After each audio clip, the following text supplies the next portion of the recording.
Right guys, this is me bandsaw that I've restored. I've not restored it, I've just given it a few upgrades. So let's talk you through them now. Obviously the bandsaw when I bought it came with this. Here it's a hydraulic ram. You can adjust obviously the fall, that dial there, how much fluid it likes. So it's got like it's like a needle valve, so it allows obviously the oil to go through. But I used to find it used to fall. It's like as it'd fall, it'd inconsistently sort of drop. So if you're doing anything like box section, it'd pinch the blade and trap it. So to get around that, I changed the spring that came with it as well, this back spring, and then I've made this mod here. Effectively, I've just made this bracket with threaded bar, and then the spring. So as you lift it, obviously, you'll see the spring there. The spring obviously stretches, so if I undo that quickly, you'll see. So as it falls, it puts that spring under tension, so it makes for a smaller fall on it. Another big upgrade that I did, that was a fairly small upgrade, is I built a coolant system for it. So I drilled the blade bracket here, made this bracket here. It's a bit of solid steel. Drilled through the lathe, bent a piece of copper pipe that sits over the blade and silver soldered that in there. And then some C-clamps. Focus there onto the tube. A little isolator valve here so you can adjust the flow of the oil. Currently got water in it, mix the oil. And that's dead easy. That just basically goes, follows that round the back, into the back of the bandsaw there. And then, this is a side panel, sorry, that I cut onto the side of the bandsaw. Just makes access to the coolant and that easier for cleaning out. And then as you can see down there, if it'll focus, which it probably won't, there's a pump, which is a pond pump. And now with that, I've made a, obviously it's got a clip-on cover for the filter. I removed the filter and I've just used a hot glue gun and glued little sections of this gauze around it to stop any of the Swarf getting into the pump and damaging it. So that's what I've done that. And then also I've made this rig here, a bit of this is TIG wire, 2.4 TIG wire, and then this colander, or funnel, sorry. And then inside the funnel, there's a little filter that pops out. Again, put some more of that mesh, just so it filters all the rubbish out. Obviously when it gets really bunged up, just take it out and give it a shake.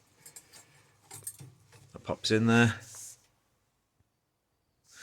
And then obviously on that tube, goes up to the base of the tray, which I've made, which I'll put in the end of the video. I'll probably put in little sections for you. And obviously that picks up off the pump there, I've shown before. So that's the return. So I've wired that up here, so if I leave that open, I've wired it into the bandsaw, so that's obviously an independent switch there, so you can have the bandsaw running without that. Just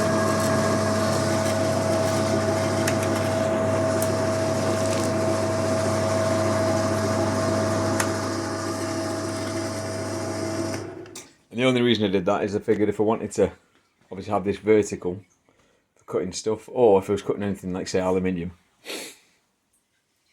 and you don't want to contaminate the aluminium for TIG welding, makes it a bit more awkward to weld,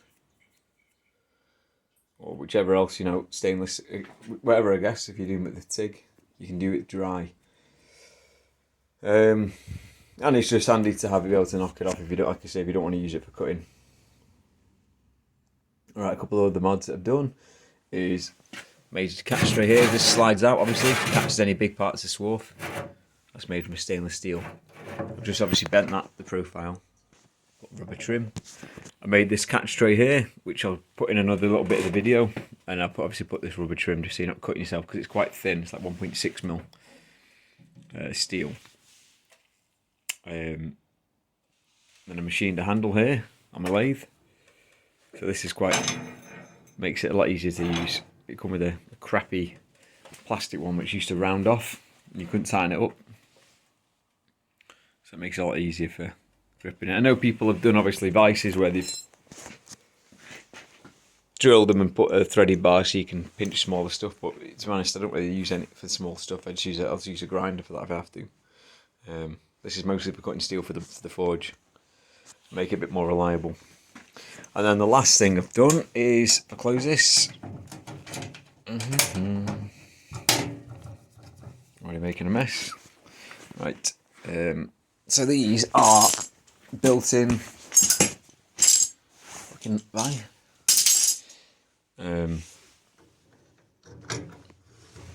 these are basically just built-in rollers. Because obviously when I'm using the bandsaw it's going to get tucked away, so just pop out. I'm going to stop the video, set it up, and then carry it on so you can see. Right, so here we are.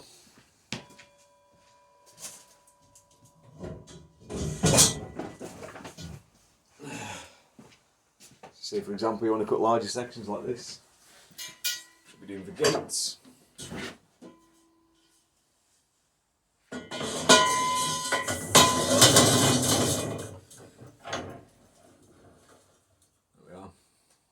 You can see obviously they fold out and lock into place, so when you're not needing them, they just collapse and they're out of the way, so it's not like an extra stand or anything that you need for them. But I'm really happy with this handle.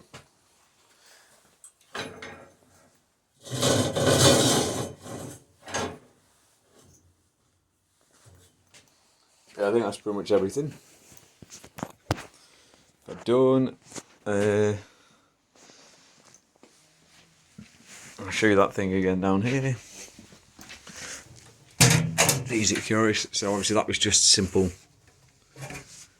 bent frame that clips over the bucket. Just didn't want anything permanent, so it's all done nice and firm. And yeah, I think that's it. I'll probably add things down the line, but this is more for the forge. I needed something a bit more reliable because it's, to be honest, the sword's been pretty awful. I bought it brand new. It's an axe minster. I can't remember the model exactly. I think I spent about £550 on it. It's one of the only tools that I've bought brand new, to be fair.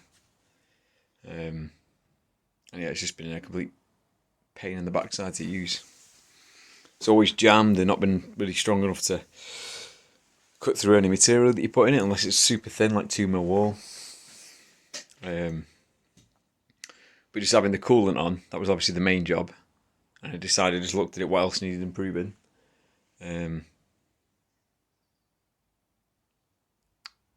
Just to make it a bit better. I'm pretty happy with it. Oh, another little thing I suppose is I've got little removable stainless gauze thingies there as well. So as it feeds through, it filters into the tray and then into the bucket. It just obviously cycles around. But yeah, so far I'm really happy with it. I mean, it cuts loads smoother. There's some really nice thin cuts with it. Like super thin, like down to 1mm on box section. You can just leave it now. It's like having an extra pair of hands in the workshop. Whereas before I used to have to support it under here, take some of the weight. But that's not an issue anymore. Anyway, guys, I'll leave you now with that, and I'll just put up any extra footage. Obviously, I'll be making it after this. If you want to have a look at it, you can. Let us know what you think. And cheers. Okay, guys, I've got this little axe minster bandsaw here. To be honest, I'm not really impressed with. Bought this from you, and you spend all your time fiddling around with it to get like a nice square cut if it's like with box. And it just seems to fall short, to be honest. You get a few good decent cuts out of it, and then obviously the blade starts to get blunt or whatever it's, and it just struggles. You end up with like a really nasty cut. Like I say, you get your first few cuts fine, but maybe it's just because I've been spoilt using industrial bandsaws in works. But you know, one thing I paid full price for with this was obviously because it saves you some time. You don't have to do it with the grinder. You can let it cut and you have a brew or do something else, obviously while it's ticking away. But yeah, it doesn't seem to be the case. You constantly have to assist it and just help take the weight off it a bit here. I've adjusted obviously the spring tension on the back. But I'm hoping it's just due to it doesn't have any coolant, so that's what I'm making today.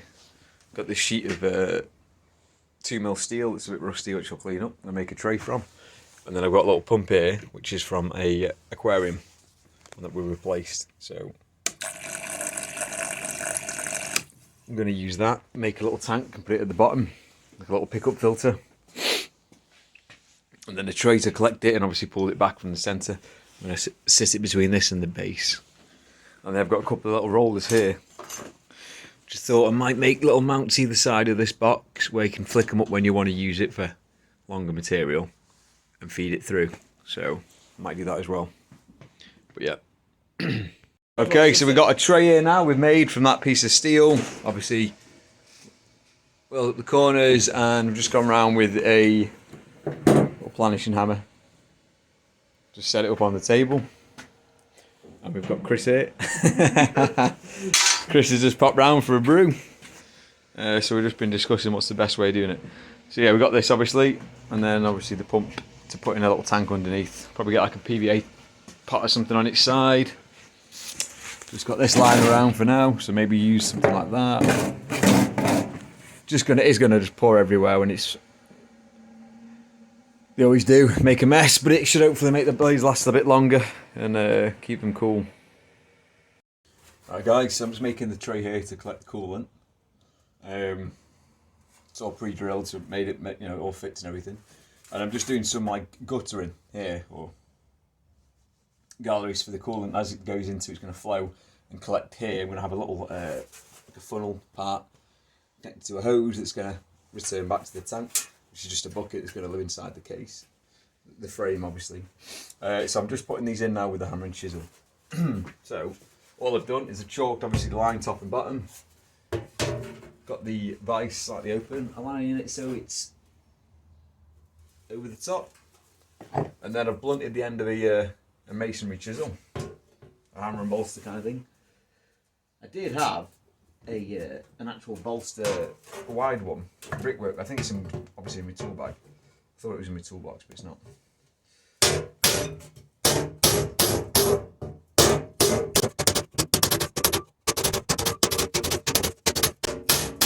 So the trick is don't go too much at once. You'll prick the steel.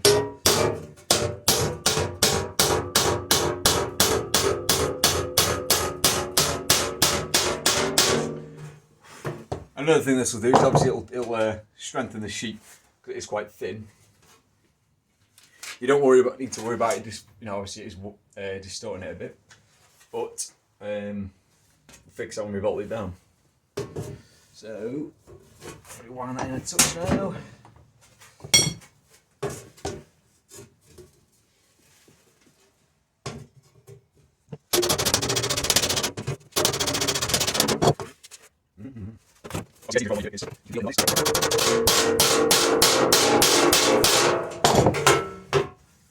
So now we are, you can see you've got the little galleries now. Yeah, so I'm going to drill a hole there, the back end of it. I've got laid a little bit of tube here. So the tube that I've got that's going to be going back to, I was going to use some hose pipe, but I don't think it was big enough dimensions, like the internal dimension of it. It was too small. It was not, because I'm using a pond pump. I think it was going to. Obviously, I can restrict it. I've got an isolator valve. It's going to feed to the blade. What I'm going to do is drill that and then weld this onto the bottom. Obviously, clean that up. So that's that, dead nice and simple. Okay, so just drilled out the centre of that, which is the same idea as the tube that's going underneath to drain out of. So now what I think I'm going to do is just get a soft punch and slightly punch all this now, obviously facing inwards, so I'll have like a bit of a funnel, I guess. It's going to be coming down like that to meet the pipe. just to help it drain a bit better. So I don't need to film that. I'll show you when it's done. Right, so you can see now all these galleries obviously lead to the centrepiece there. And this is going to go, I'm going to neaten up with the grinder now. Clean it up for TIG welding. And I'm going to weld that on there. A little funnel piece. Okay, so the tray made. Sorry, the light's a bit awful that way. I've TIG welded the bottom piece on and put them little spaces on to hold the bandsaw off the tray so I can get a little removable tray. I've got some of this perforated steel here that I'm going to make a, where is it? There. Some leftovers from a friend's motorbike exhaust. Stainless. I've got another tray over there to be fair, I could use, but either way. So yeah, this is the coolant collection tray. There's a bucket underneath. So obviously it's going to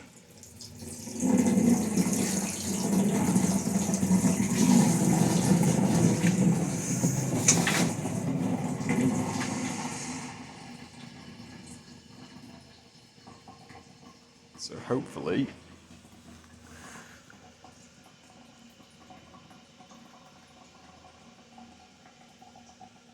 it's storing water here and here, so I'll have to just bend them up a bit. Shouldn't need much. The rest of it's going pretty well.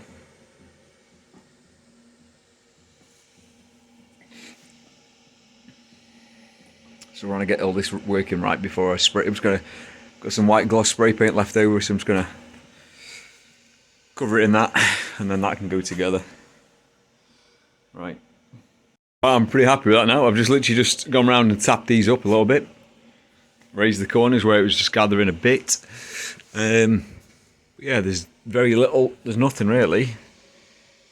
So that should be pretty good for bleeding back to the tank. Like I said, the bucket is just a, almost like a, you know, buckets you get mayonnaise and stuff in catering industry.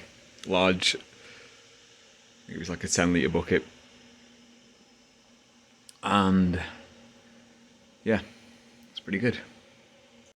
Okay chaps, I'm just making now.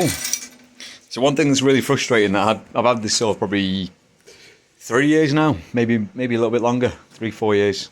Yeah, probably about 3.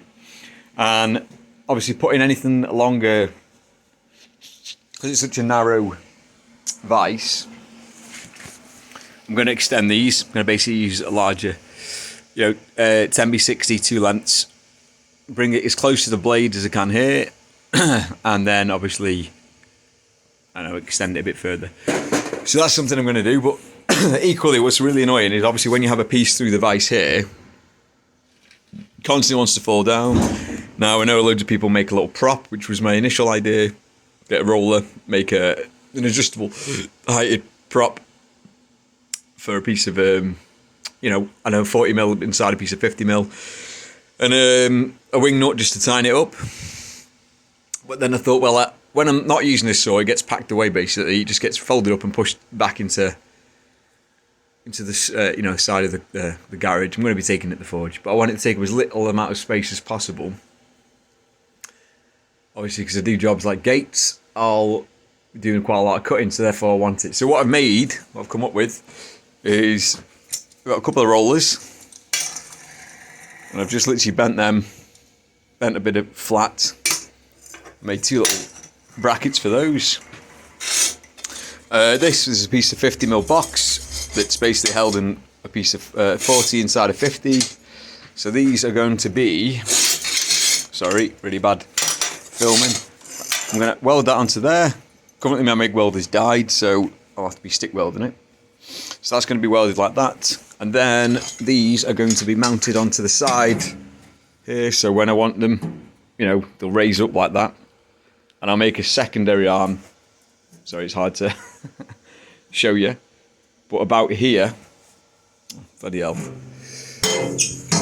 So around here, I'll work out the height, obviously.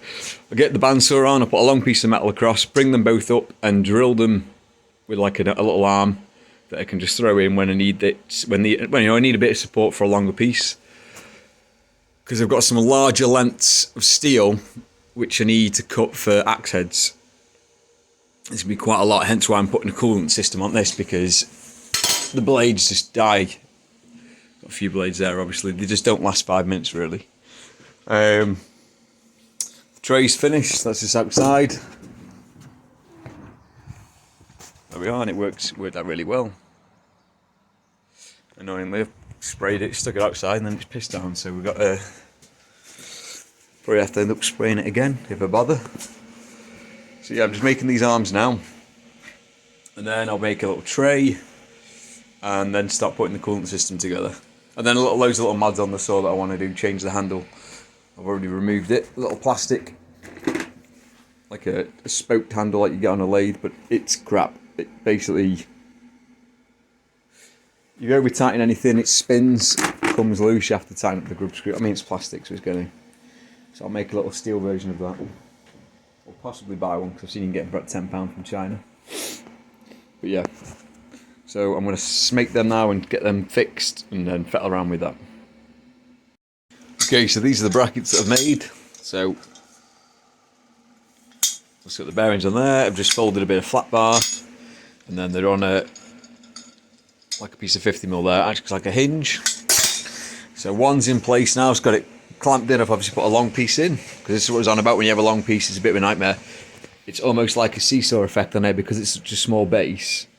Sometimes you can cut and you're not square, you know, it's slightly angled or whatever. If it's slightly over one side, more it'll cut on the piss. So I've set this up, and then I've made these. So basically these are going to drop, when you're not in use, they'll drop down and stick by the side of it and stay out of the way. But then obviously when you're cutting long pieces, you can fold them both out. I'll probably get a third, which I'll just have like over here somewhere on an independent leg if I need to, and just make it like tie in with the frame somewhere. And I've also made a little, fantastic, I've just moved that. Luckily I've marked it, so it's not too bad. This is a stainless steel. So I've just made that big enough to slide underneath, and that's now obviously like a filter. Catch the swarf.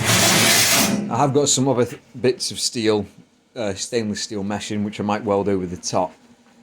Just because obviously some of the swarf will go through that and then obviously get into the filter. So I've got this stuff here that I showed before.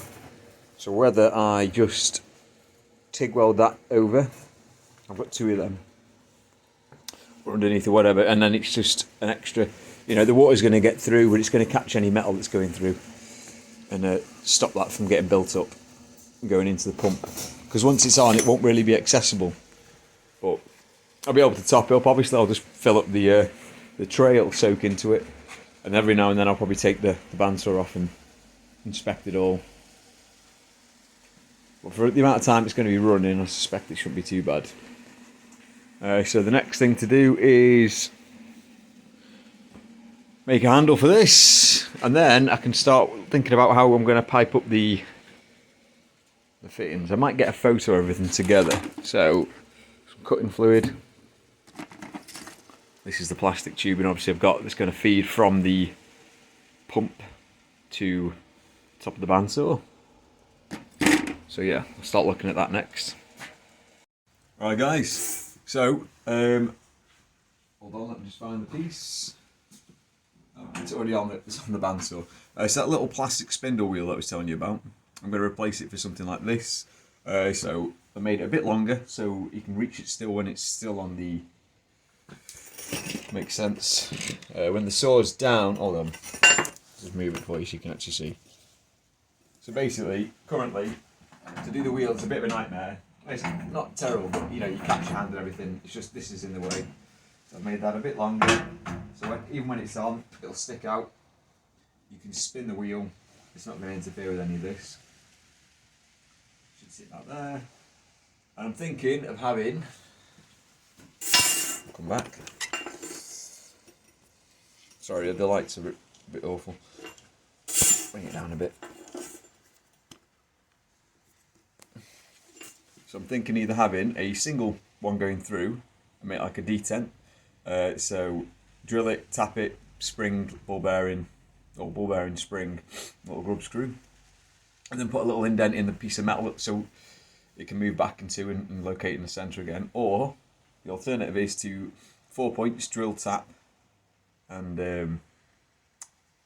you know, like so you can spin it. probably a bit more fragile. And then obviously put some plastic knobs or something on the end or whatever, you know. Leave it just as bare metal, I suppose. Just to make it easier for locking, undoing and tightening, just because it's a bit rubbish at the moment. So that's where we're up to now. So I'm going to make this now. I did think about sticking it in putting the forge ore in the lathe and using that to work out my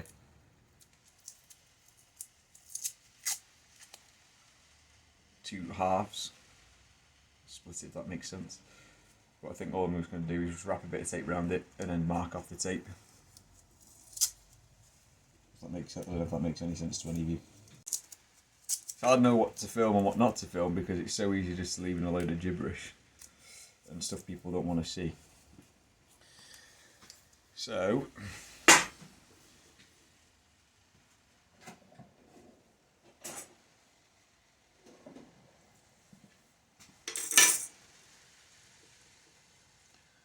right, I'm going to mark this up and then chances are it'll probably be made by the time I come back to you. Alright guys, so this is obviously what I was on about.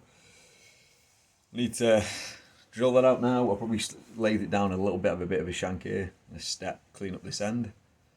These aren't going to be fixed, these are just obviously just for a mock-up. I'll probably get some stainless bolts with like a shank on them. Cut the shank off, round the ends up, and then just thread him in, Loctite him in, and then that's that done. Obviously a bit longer maybe, just so it easily spin, you know, maybe like that. It should work really well. A bit more robust than what's on it, because it's a bit crap really. So, do the lathing. Okay, now